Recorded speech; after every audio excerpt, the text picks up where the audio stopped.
So this wire you see here hanging from the ceiling is actually a switch that turns on this light for the dining room. So we got a lot of work to do in this place, starting off with the rewiring of the house. What's going on, y'all? Here's another one, two-family property, east side of Cleveland. We're calling this one Project Big Red. I want you to check this one out. This one's a full, extensive rehab. A lot of work to be done on the inside, a little bit of work to be done on the outside. If you can tell, the windows need to be repaired. You got some of them that are cracked.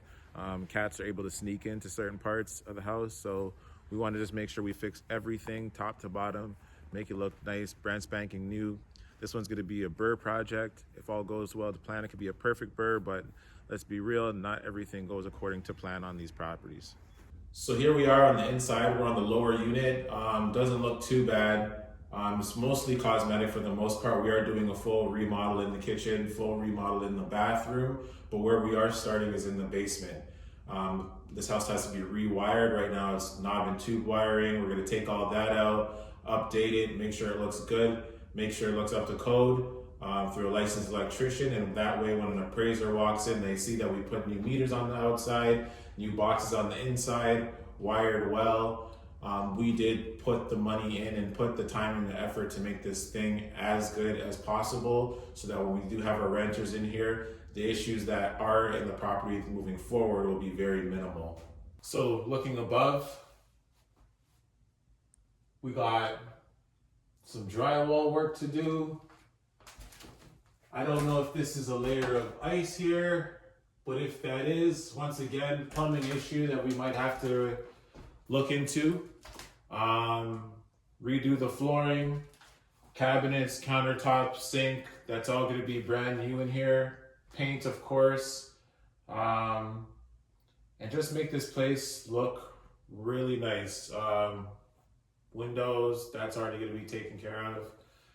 But the big question mark is what's going on up here between our upper unit and our lower unit, so that we don't see any issues once we're ready to patch things up, and nothing gets patched up until those things are dealt with.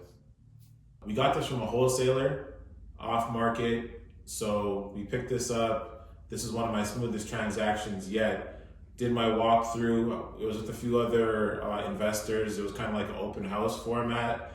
As soon as I left here, ran my numbers within 20 minutes, I made my offer, I had a signed contract, we were good to go. It helped that I worked with that wholesaler before, so relationships take you farther than anything, because this is a people business truly.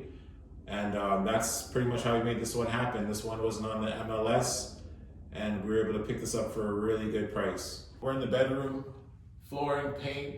You can see some stains on the ceiling, so we'll check there to see if it was a leak that was already addressed or if we have to address that now. Windows need to be completely redone here, but that was part of the budget anyways, so we had that accounted for, so we're good there. Just basically adding a door here, paint, flooring, addressing the ceiling issue, new lights, plugs, switches, just the usual for a rehab project. So yeah, in our bathroom, for the most part, things are gonna go except for the bathtub. We'll reglaze the bathtub, drop ceiling will go. Once we figure out what's going on with the plumbing, we'll get that straightened out. I can already tell that the P-trap isn't connected to anything up there, so we'll get all that right with the plumber before we get to sealing anything up in here and making this all a nice rehabbed bathroom area. So here we are in the basement. Basically paint, dry lock the walls, make them look fresh, just brighten up the space a little bit. Both our furnaces have to be replaced. Our electrical panels need to be rewired, knob and tube. Replace those out with Romex 12-2 wires. For the most part, nothing too eventful in here. I think if there's some money in the budget, we'll probably just spray paint the floor joist and the ceiling black, just to make it a little bit more subtle, and then just brighten up this space. I like to do gray floors with Rust-Oleum chips, just to give it a little bit of texture, break up any imperfections with the concrete floor. So that's what we're looking at down here in our basement. When I came here for my walkthrough, I couldn't see any bulging walls, anything to do with the foundation. And that's probably one of the first things you want to look out for, just to make sure that you don't have any foundational issues. Because if you do, don't walk, but run away from that deal, because it's not worth the headache moving forward. In Cleveland specifically, you have a residential property disclosure. So if you do go to sell the property and you know a foundation issue, you have to disclose it on that form. If you don't and it's found later on, you can just put yourself in a world of hurt. So why buy a property with foundation problems when you can just buy one maybe a couple streets over that doesn't even have that issue? Just here in the backyard, just a little bit of cleanup. Major job to do back here is fixing these steps and repurposing these, making these nice, sturdy, usable, and of course we'll paint it red to match with the rest of the house. So now I'm in the upper unit. I believe this was a family that owned it, and I think one of the sons of the house was doing some renovation work. But just the way they were doing things, unfortunately, we're just gonna have to retrace all their steps and do everything all over again. The way they wired the place, just the way they laid the carpeting, none of it's gonna be able to fly. Completely gutted kitchen. I think they just maybe ran out of money or just couldn't complete the task for whatever reason. And that was partly why we got the deal for the price we did. Just because we're able to say, we buy as is, don't lift another finger, don't have to clean out anything, we'll take it from here. So that helped us out to our advantage, but we see the work that needs to be done. It is a lot here. It's not a simple job, but I'm willing to take it on because it's just gonna be a great project when it's all said and done, and one for the books. So in our kitchen, we're pretty much just down to the lath and plaster. Plumbing, we'll probably try to change that as best we can to PEX, just to make it a little bit more durable. Just get everything just brand new. Of course, I mean, we gotta do new countertops, counters, those types of things. And just make sure everything's wired correctly. Whatever is just drawing the most amount of power can handle the load. So we can make sure that's all right in here. So this upper unit will be the moneymaker, just because they took down this wall back here, making it a little bit more open concept. Kind of just left it gutted. Now we can just start from there and work our way to making it a nicer rentable unit.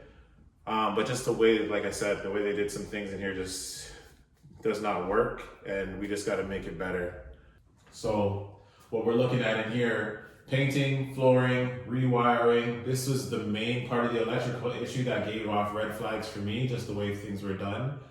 And just that switch that you're seeing in that dining room back there, hanging from the wall, and a wire just doesn't fly by any building code in any city, I'm pretty sure. So this is the upper unit bathroom.